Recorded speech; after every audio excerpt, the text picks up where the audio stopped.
الحمد لله مصرف الأمور ومدير الدهور بالأيام والشهور، وأشهد أن لا إله إلا الله وحده لا شريك له شهادة تنفع صاحبها يوم النشور، وأشهد أن محمدًا عبده ورسوله المبعوث بالهدى والنور.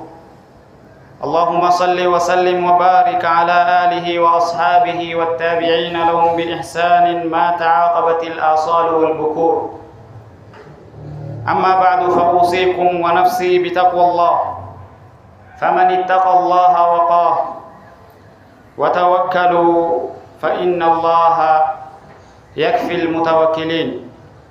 يا أيها الذين آمنوا اتقوا الله حق تقاته ولا تموتن إلا وأنتم مسلمون.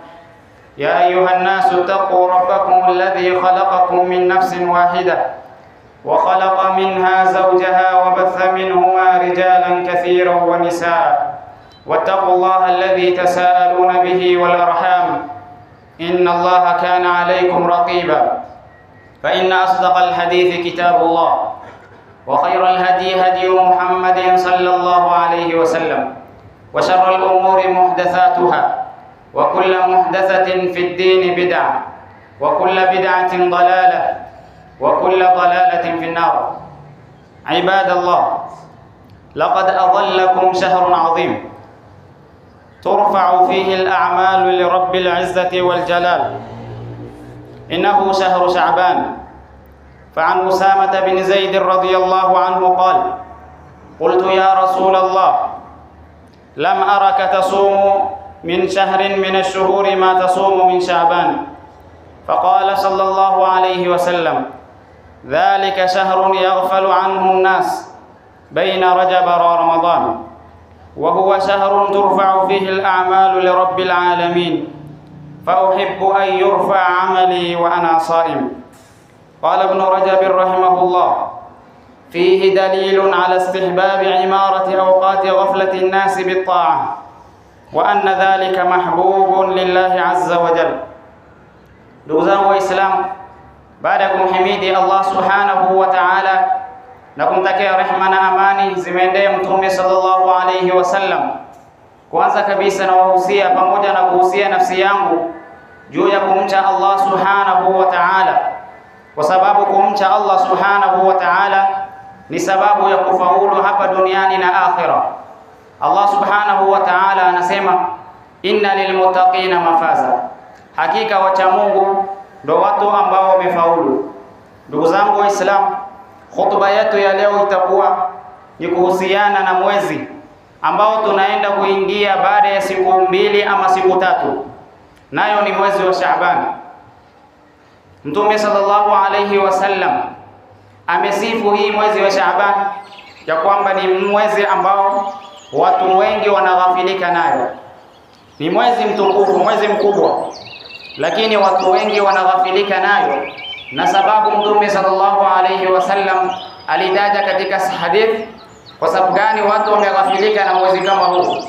Usama bin Zaid rahimahullah, sahaba mtukufu, anasema, qultu ya Rasulullah, nilisema ewe mtume wa Mwenyezi Mungu. Anamuuliza Mtume sallallahu alayhi wasallam, lam araka tasumu shahran min ash-shuhuri ma tasumu Sha'ban, sijawahi kukuona mwezi miongoni mwa miezi ukifunga kwa wingi kama unapofunga mwezi wa Sha'ban. Anamuuliza Mtume sallallahu alayhi wasallam sababu ya yeye kufunga mwezi wa Sha'ban kushinda miezi yote isipokuwa mwezi wa Ramadhani.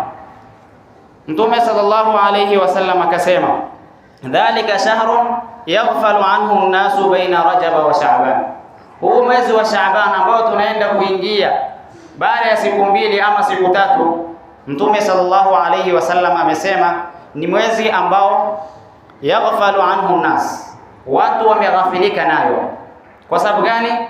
Li'annahu baina Rajab wa Sha'ban, kwa sababu iko baina ya miezi miwili, mwezi wa Rajab na mwezi wa Ramadhani.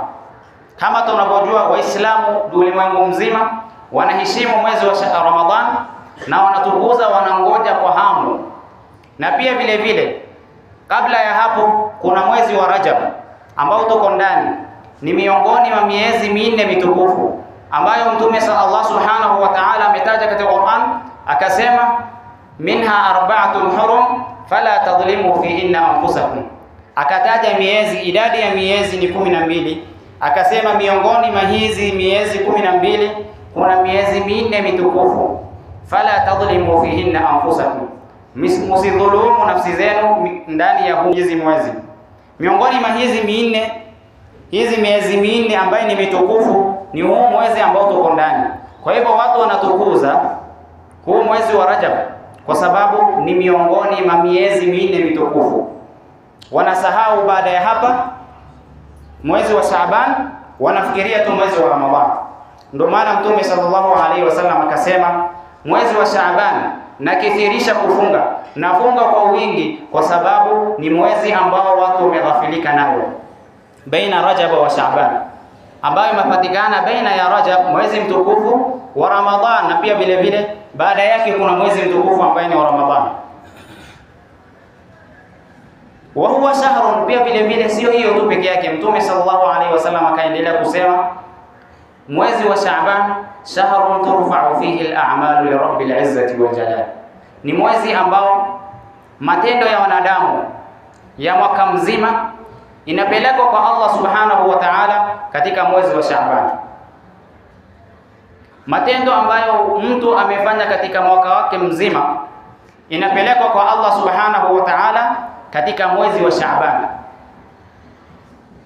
Fa uhibbu an yurfa amali wa ana saim, Mtume sallallahu alaihi wasallam akasema napenda matendo yangu yapelekwe kwa Allah Subhanahu wa Ta'ala ilhali mimi nimefunga. Kwa ajili ya hiyo Mtume sallallahu alaihi wasallam alikuwa anakithirisha kufunga katika mwezi wa Shaaban.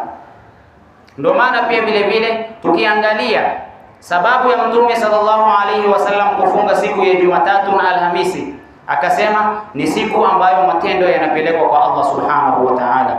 Matendo ya wiki mzima inapelekwa kwa Allah Subhanahu wa Ta'ala katika siku ya Jumatatu na Alhamisi. Matendo ya siku mzima inapelekwa jioni, matendo ya usiku inapelekwa asubuhi, na matendo ya mwaka mzima inapelekwa kwa Allah Subhanahu wa Ta'ala katika mwezi wa Shaaban. Ndio maana Mtume sallallahu alaihi wasallam alikuwa akifunga mwezi wa Shaaban kwa wingi kuliko miezi yote. Qala Ibn Rajab, ndio maana Ibn Rajab rahimahullah akasema akifanya taaliq juu ya hii hadithi ya Usama bin Zaid, akasema fihi dalilun ala istihbabi imarati awqati alghaflati bitaa.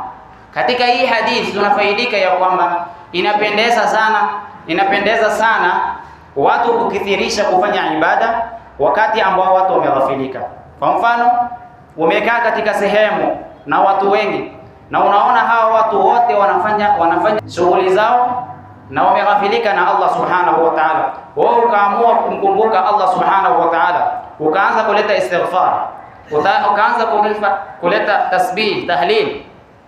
Hiyo wakati ibada ambayo umefanya katika wakati kama huu inapendeza zaidi kuliko ibada ambayo umefanya katika sehemu kama hizi ambayo ni msikitini, watu wote wanafanya ibada, wewe pia ukafanya pamoja na wao ibada. Lakini ile ibada ambayo wewe unafanya wakati watu wameghafilika na ibada inapendeza kwa Allah Subhanahu wa Ta'ala zaidi. Ndio maana Mtume sallallahu alaihi wasallam akasema nafunga mwezi wa Shaaban zaidi kwa sababu ni mwezi ambao watu wameghafilika nayo.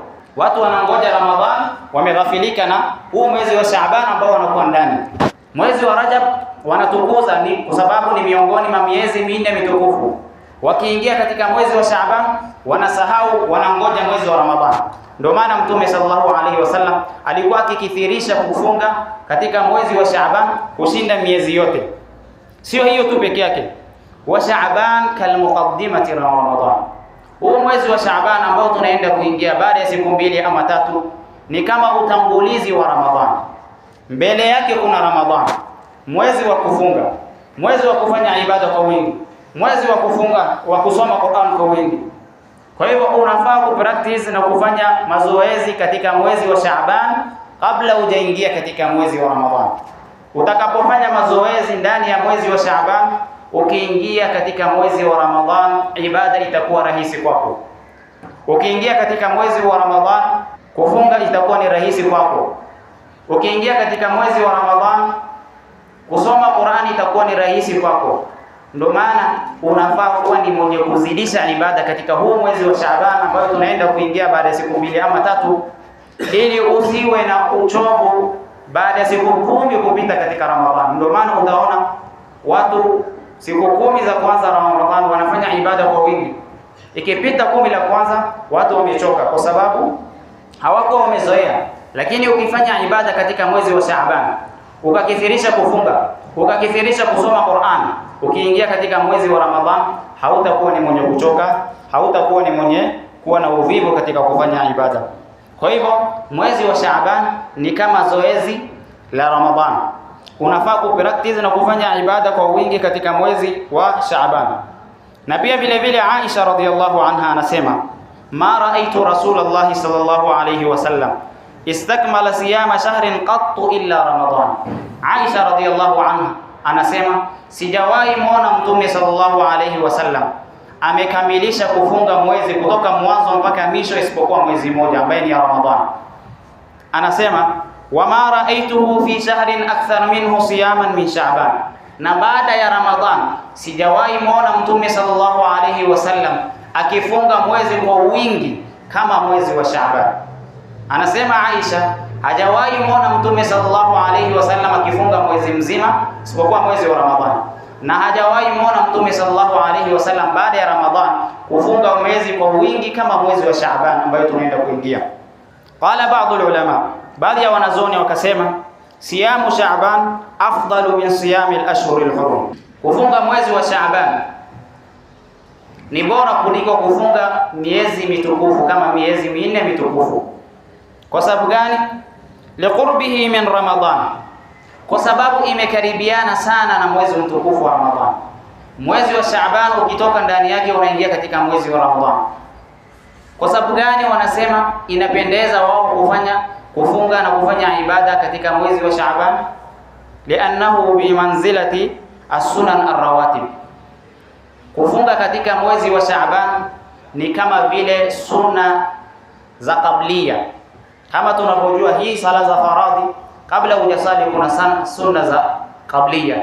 Unasali kama ni sala ya dhuhuri, unasali raka 4 kabla ama raka 2 kama uwezi. Hizi ni miongoni mwa sunna.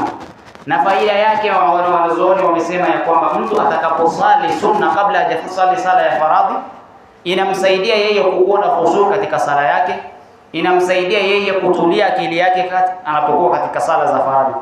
Kando na yule mtu ambaye amekuja msikitini, imama shaanza sala akatawadha haraka haraka akaingia msikitini, khushu yake haitakuwa sawa na yule ambaye ameingia msikitini mapema akasali raka 4 kabla ya sala ya faradhi. Na pia vile vile huu mwezi wa Shaaban itakuwa ni kama hiyo. Utakapofunga katika mwezi wa Shaaban ni kama umefanya sunna qabliya ya kufunga kabla ya mwezi wa Ramadhan. Utakapoingia katika mwezi wa Ramadhan utakuwa na utulivu wa kufunga, utakuwa na utulivu wa kufanya ibada pia vile vile. Qala al-Balkhi, shahru Rajab shahru al-Badr, wa shahru Sha'ban shahru as-Saqi, wa shahru Ramadhan shahru al-Hasad. Anasema mwezi wa Rajab ambao tuko ndani tunaenda kumaliza ni mwezi wa kupanda,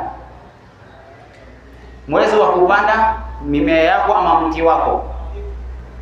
Na mwezi wa Shaaban ambayo itakuja baada ya hii Rajab ni mwezi wa kutilia ile kitu ambayo umepanda maji. Na mwezi wa Ramadhan ni mwezi wa kuchuna na kupata zile faida ambazo umeanza kuichuma, umeanza kufishughulikia ukiwa katika mwezi wa Rajab. Kwa hivyo isti'dadi ya Ramadhan inaanza mapema. Ndio maana wanazuoni wanasema hivyo, ikifika tu Rajab wanaanza kuzidisha ibada. Ikiingia Shaaban wanazidisha zaidi. Ikiingia Ramadhan watakuwa na utulivu, wamezoea ibada na watakuwa ni wenye kuzidisha zaidi, kwa sababu katika Ramadhan ibada inakuwa ni rahisi zaidi kwa sababu watu wengi wanafanya. Kama ni msikiti wakati inajaa, kama ni kusoma Qur'an watu wengi watakuwa ni wenye kusoma Qur'an. Ibadallah, yataakkadu idha dakhala Shaaban. Miongoni mwa mambo ambayo tunafaa kuwa ni wenye kukumbusha pale inapoingia mwezi wa Shaaban, yoyote ambaye atakuwa na deni ya mwezi wa Ramadhani iliyopita anafaa kuwa ni mwenye kuanza kulipa kutoka sahihi. Inapoingia mwezi wa Shaaban, ikiwa hujafunga mwezi wa Ramadhani uliopita, unafaa kuwa ni mwenye kumalizia kufunga kwako. Unakuwa ni mwenye kulipa deni yako, kwa sababu utakuwa ni mwezi wa mwisho kabla hajaingia Ramadhani nyingine. Anasema Aisha radhiyallahu anha, kana alayya as-sawm min Ramadan fama astati'u an aqdiyahu illa fi Sha'ban. Anasema Aisha radhiyallahu anha, nakuwa na deni ya mwezi wa Ramadhani iliyopita na sitakuwa na uwezo wa kulipa isipokuwa katika mwezi wa Shaaban. Kwa hivyo mtu yeyote ambaye atakuwa na deni ya mwezi wa Ramadhani iliyopita anafaa kuwa ni mwenye kulipa kutoka sahihi. Hiyo ndio chansi yake ya misho ya kulipa hizi saumu zilizopita. Fi hadha shahr, pia vile vile katika huu mwezi wa Shaaban, tu'radu al-a'malu ila rabbil izzati wal jalal. Matendo ya wanadamu yanakuwa ni yenye kupelekwa kwa Allah subhanahu wa ta'ala. Anasema al-Imam Ibn al-Qayyim rahimahullah, amalul 'ami yurfa'u fi Sha'ban. Matendo ya mwaka mzima yanapelekwa kwa Allah subhanahu wa ta'ala katika mwezi wa Sha'ban. Wa amalul usbu'i, na matendo ya wiki yanapelekwa kwa Allah subhanahu wa ta'ala yaumul ithnaini wal khamis, katika siku ya Jumatatu na Alhamisi. Wa amalul yawmi yurfa'u fi akhirih, na matendo ya siku mzima yanapelekwa kwa Allah subhanahu wa ta'ala mwisho wa hiyo siku, bimaana jioni. Wa amalul layli yurfa'u fi akhirih, na matendo ya usiku yanapelekwa kwa Allah subhanahu wa ta'ala mwisho ya usiku, ambayo ni alfajiri, asubuhi. Qala Ibn Hajar, faman kana hina idhin fi ta'atin burika lahu fi rizqihi wa amalihi.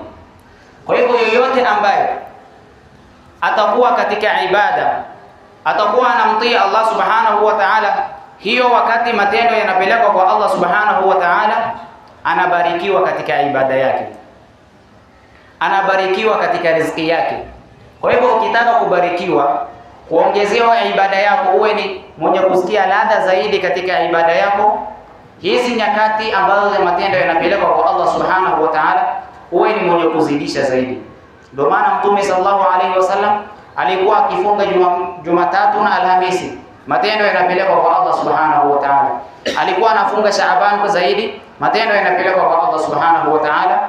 Na sababu ya kufanya ibada wakati kama hizo inakupelekea wewe ni mwenye kupata baraka katika ibada yako, mwenye kupata baraka katika riziki yako. Aqulu qawli hadha wa astaghfirullah li wa lakum wa lisairil muslimina min kulli dhanbin fastaghfiruhu innahu huwal ghafurur rahim.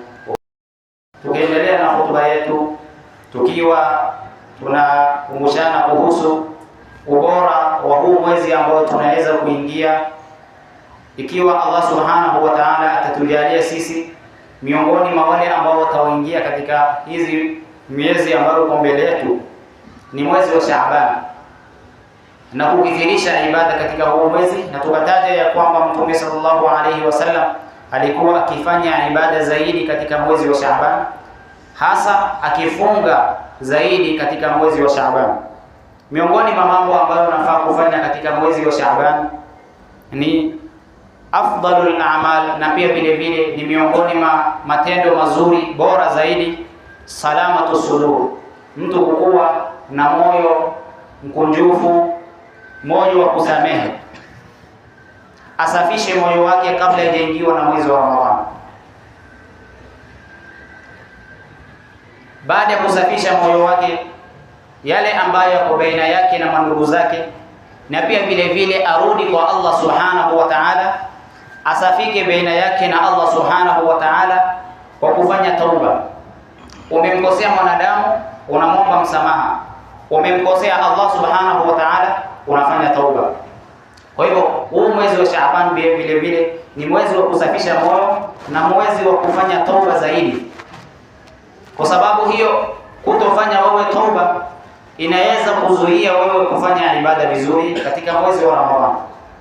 Kwa hivyo mwezi wa Shaaban unafaa kuwa ni mwenye kufikirisha ibada zaidi, unafaa kuwa ni mwenye kusafisha moyo wako, unafaa kuwa ni mwenye kufanya tauba kwa wingi kuliko miezi yote iliyopita.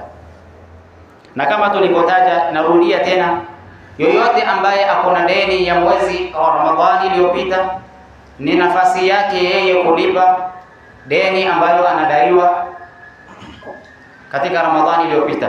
Min wasaya Luqman alayhi salam, miongoni mawasia ambaye Luqman alimpatia mtoto wake, ya bunayya, alimwambia ewe mtoto wangu, la tuakhiri tauba, usicheleweshe kutubu, kurudi kwa Allah subhanahu wa ta'ala. Fa innal mauta yati baghtatan, kwa hakika mauti inakuja ghafla. Hakuna yoyote ambaye anajua katika sisi atakufa siku gani, atakufa muda gani, atakufa akiwa na miaka mingapi. Kwa hivyo anamwambia hii, anampatia wasia mtoto wake, anamwambia usiwahi kuchelewesha tauba, kwa sababu hujui mauti itakufikia wakati gani. Fatuba liman naha nafsahu anil hawa, na Mungu Allah subhanahu wa ta'ala atujalie miongoni mwa wale ambao watakuwa ni mwenye kufaidika na mwezi wa Shaaban, na miongoni mwa wale ambao watadiriki mwezi wa Ramadhan na kufunga na kufanya ibada. Inna Allaha wa malaikatahu yusalluna 'alan nabi ya ayyuhalladhina amanu sallu 'alayhi wa sallimu taslima. Allahumma salli wa sallim ala 'abdika wa rasulika Muhammad wa ala alihi wa ashabihi wa khususan minhum Abi Bakr wa Umar wa Uthman wa Ali wa ala sa'iri sahabati ajma'in wa 'anna ma'ahum bi'afwika wa karamika ya akramul akramin. اللهم أعز الإسلام والمسلمين وأذل الشرك والمشركين ودمر أعداءك أعداء الدين يا رب العالمين. اللهم اجمع شملنا ووحد كلمتنا وانصرنا على من عادانا واحفظ بلاد المسلمين وأصلح أولاد المسلمين واشف مرضانا ومرضى المسلمين. اللهم اشف مرضانا ومرضى المسلمين. اللهم ارحم موتانا وموتى المسلمين. اللهم اجعلنا من التوابين. اللهم اجعلنا من التوابين واجعلنا من المتطهرين. اللهم أعنا على ذكرك وشكرك وحسن عبادتك. اللهم أعنا على ذكرك وشكرك وحسن عبادتك. اللهم اغفر لنا ولوالدينا. اللهم اغفر لنا ولوالدينا ولوالدي والدينا ولمشايخنا ولمن له حق علينا وللمسلمين والمسلمات الأحياء منهم والأموات، إنك قريب مجيب الدعوات. عباد الله، إن الله يأمر بالعدل والإحسان وإيتاء